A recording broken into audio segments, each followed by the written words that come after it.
Hello everyone! I am Maeden Binondo, your discussant for today.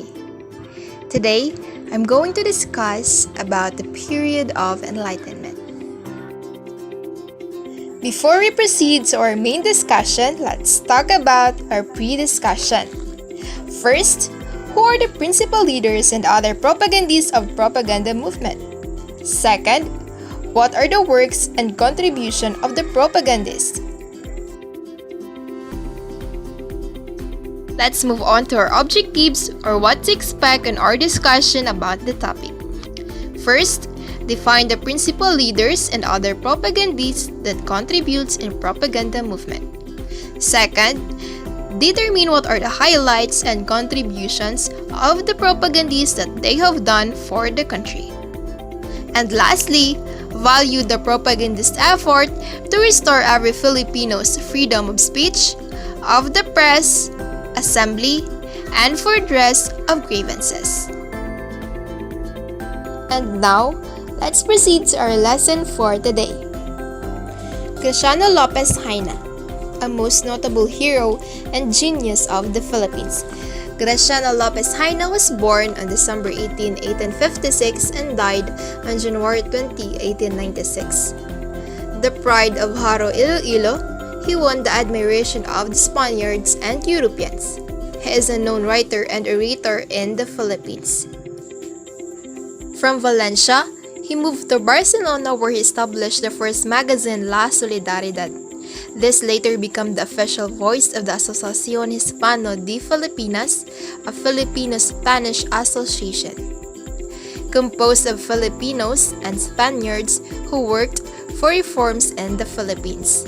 Because of this, Jaena successfully showed the Spaniards and the people of the world how a newspaperman can introduce changes in the law and reforms towards a better life and progress. Like Antonio Maria Regidor, Thomas G. del Rosario, and Felipe Calderon, he stood for the separation of the church and state for free education, better government and schools, freedom of worship, and for an independent and free university. Here are the works of Graciano Lopez Jaena. First is ang Fray Butod. One of his works written in Haro, Iloilo in 1876, 6 years after the Cavite Revolt attacking the friars in the Philippines. He exposed how some of the friars were greedy, ambitious, and immoral. Second is La Hija del Fraile, the child of the friar, and everything is lambog, everything is mere show. Here, Jaena explains the tragedy of marrying a Spaniard. Third, Sa Mga Pilipino, a speech which aimed to improve the condition of the Filipinos to become free and progressive. Fourth is Talumpating Paggunita kay Columbus, an oration to commemorate Columbus, a speech he delivered in Madrid on the 39th anniversary of the discovery of America. Fifth is En Honor del Presidente Moraita de la Asociación Hispano-Filipino 1884. Here he praised General Moraita for his equal treatment of the Filipinos. Sixth is En Honor de los Artistas Luna y Resurrección Hidalgo, a sincere expression of praise for the paintings of Hidalgo and the condition of the Filipinos under the Spaniards. Seventh is Amor a España o a las Jóvenes de Malolos, or Love for Spain or to the Youth of Malolos. The theme is about how girls were taught Spanish in the schools and whose teachers were the governors general of the place. 8 is El Bandolerismo en Pilipinas, or banditry in the Philippines. Jaena refuted the existence of banditry in the Philippines and how there should be laws on robbery and other reforms. 9th is Honor en Pilipinas, or Honor in the Philippines. The triumphant exposition of Luna, Resurrección, and Pardo de Tavira of thesis and intellect or knowledge gives honor to the Philippines. 10th is Pag-alis sa buwis sa Pilipinas, or abolition of taxes in the Philippines. And lastly, Institusyon ng Pilipinas or the sufferings of the Philippines.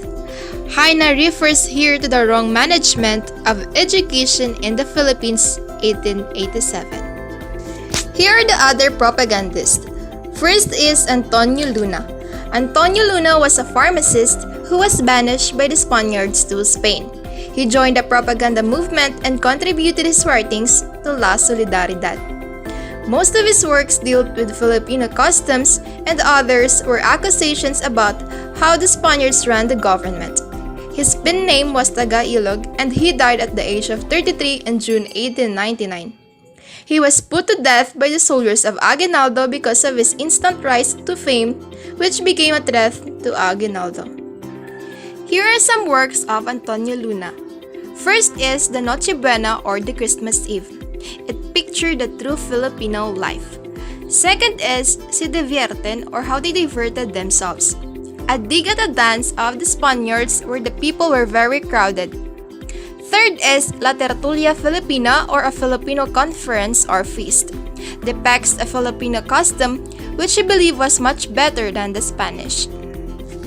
Fourth is Por Madrid or For Madrid, a denouncement of Spaniards who claim that the Philippines is a colony of Spain but who think of Filipino as foreigners when it comes to collecting taxes for stamps. Lastly, La Casa de Huéspedes or the Landlady's House depicts a landlady who looks for boarders not for money but in order to get a husband for her child. Mariano Ponce. Mariano Ponce became an editor-in-chief, biographer, and researcher of the propaganda movement. He used Tekbalang, Kalipolako, and Naning as pen names. The common themes of his works were the values of education. He also wrote about how the Filipinos were oppressed by the foreigners and of the problems of his countrymen. Among his writings were Mga Alamat ng Bulacan or Legend of Bulacan. Contains legends and folklores of his native town. Second is Pagpugot kay Longinos or The Beheading of Longinos, a play shown at the Plaza of Malolos, Bulacan. Third is Sobre Filipinos or About the Filipinos, and lastly, Ang Mga Filipinos sa Indochina or The Filipinos in Indochina. Pedro Paterno. Pedro Paterno was a scholar, dramatic researcher, and novelist of propaganda movement. He also joined the Confraternity of Masons and the Asociación Hispano-Filipino in order to further the aims of the movement. He was the first Filipino writer who escaped censorship of the press during the last day of the Spanish colonization. The following were a few of Pedro Paterno's writings. First is Ninay or the first social novel in Spanish by a Filipino. Second is A Mi Madre or To My Mother, which shows the importance of a mother especially in the home. Lastly, Sampaguita y Poesías Varias or Sampaguitas and Varied Poems, a collection of his poems. Jose Maria Panganiban. Jose Maria Panganiban hid his identity behind his pen name Hormapa. He was also known for having photographic mind and was a member of a number of movements for the country. Some of his writings were, first, Ang Lupang Tinubuan or My Native Land. Second is Ang Aking Buhay or My Life. Third is Su Plano de Estudio or Your Study Plan, and lastly, El Pensamiento or The Thinking. Let's talk about the period of active revolution. The Filipinos did not get the reforms demanded by the propagandists. The government turned deaf ears to these petitions. Oppression continued and the church and the government became even more oppressive to the Filipinos. The good intentions of Spain were reversed by the friars who were lording it over in the Philippines. Because of this, not a few of the Filipinos affiliated with the La Liga Filipina, a civic organization suspected of being revolutionary and which triggered a Rizal's punishment to the Pitan, like Andres Bonifacio, Emilio Jacinto, Apolinario Mabini, Jose Palma, and Pio Valenzuela decided that there was no other way except to revolt. The gist of literature continued mostly accusations against the government and was meant to arouse the people to unite and to prepare for independence. The noted leaders of this period were first Andres Bonifacio. Andres Bonifacio is best known as the father of Filipino democracy, but more than others, as the father of the Katipunan because he led in establishing the kataas-taasan, kagalang-galangan katipunan ng mga anak ng bayan or the KKK. Andres Bonifacio came from a poor family and it is said that what he learned he got from the school of experience. He was a voracious reader and among those he loved to read, which arose his revolutionary spirit, were the Noli Me Tangere and the El Filibusterismo of Rizal. He joined the La Liga Filipina founded by Rizal in 1892. He established the Katipunan which triggered the spirit of freedom, especially when Rizal was banished to Dapitan, Mindanao. Bonifacio is better known as the great revolutionary rather than a writer, but he was also write things which paved the way for the revolution and which also become part of our literature. Among of his works were first, ang dapat mabatid ng mga Tagalog or what the Tagalogs should know. Second is, the katungkulang gagawin ng mga anak ng bayan or the obligations of our countrymen. This is an outline of obligations, just like the 10 Commandments of God. Third is the pag-ibig sa tinubuan lupa or the love of one's native land, a poem with a title similar to that of Marcelo H. del Pilar.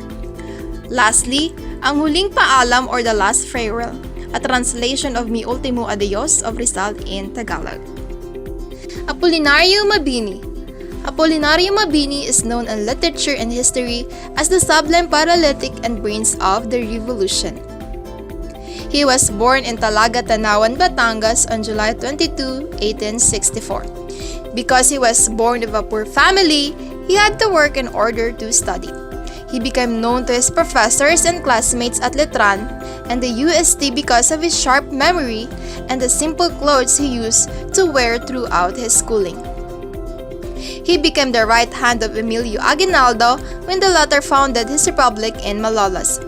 His contributions to literature were writing on government, society, philosophy, and politics. Here are some works of Apolinario Mabini.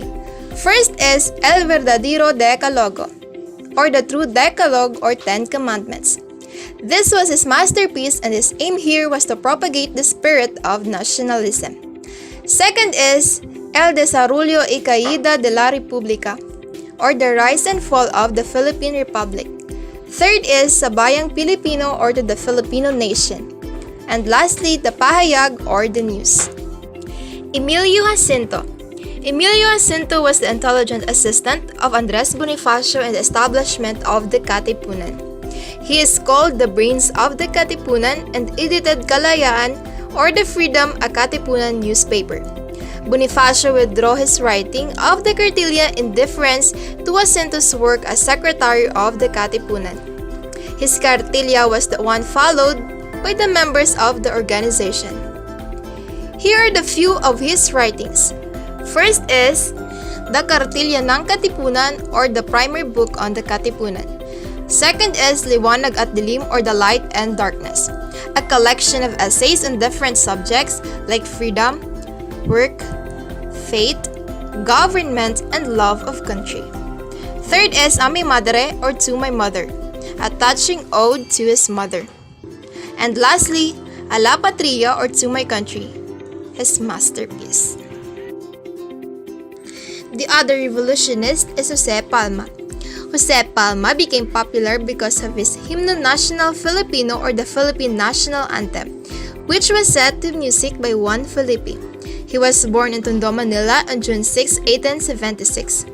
He joined the revolution against the Americans together with Gregorio del Pilar, the youngest Filipino general who died during the revolution. Aside from the national anthem, here are the other works of Jose Palma. First is The Melancolias, or Melancholies, a collection of his poems. Second is De Mi Jardin or In My Garden, a poem expressing one's longings for his sweetheart. In the effort of the revolutionists to spread to the world their longings for their country, many newspapers were put up during the revolutionary period. First is Heraldo de la Revolucion, printed the decree of the revolutionary government, news, and works in Tagalog that arose nationalism. Second is La Independencia, edited by Antonio Luna, and whose aim was for Philippine independence. Third is La República Filipina or the Philippine Republic, established by Pedro Paterno in 1898. Fourth is La Libertad or Liberty, edited by Clemente Zulueta. Those are the principal leaders of propaganda movement who played a great role in the period of enlightenment. They awakened the Filipino spirit after the 300 years of passivity under Spanish rule. They restored the freedom of every Filipino after how many years that we are under the colonizers. Always remember that it is better to die fighting for freedom than be a prisoner all the days of your life. This is Maeden Binondo, your discussant for today. Gracias y adios.